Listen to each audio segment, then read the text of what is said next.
Iran Israel যুদ্ধ চলছে, কিন্তু এখনো পর্যন্ত ইরানে হামলার বিরুদ্ধে একটি কথাও বলেনি মোদী সরকার।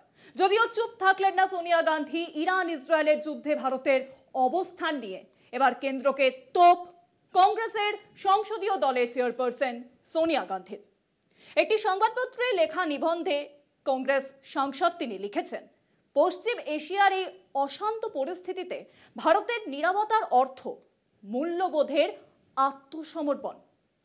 সোনিয়া মনে করিয়ে দিয়েছেন, এর আগে নানা পরিস্থিতিতেও ইরানকে পাশে পেয়েছে কিন্তু ভারত।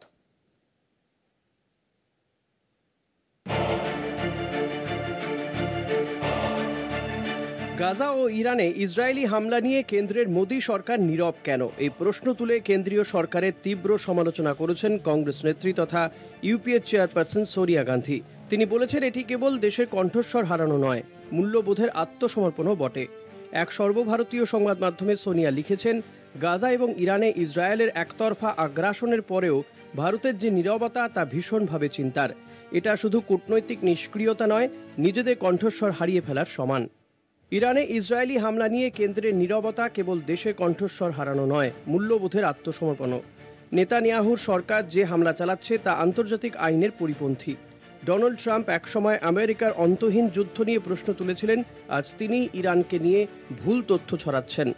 নরেন্দ্র মোদী সরকার ভারতের ঐতিহ্যগত অবস্থান থেকে সরে এসেছে।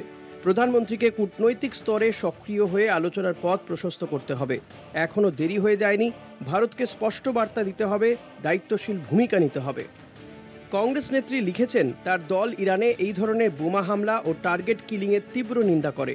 তার কথায়, ইরানের সার্বভৌমত্বের উপর সরাসরি আঘাত হানা হয়েছে। ভারত ইরান সম্পর্ক নিয়ে দীর্ঘদিনের বন্ধু।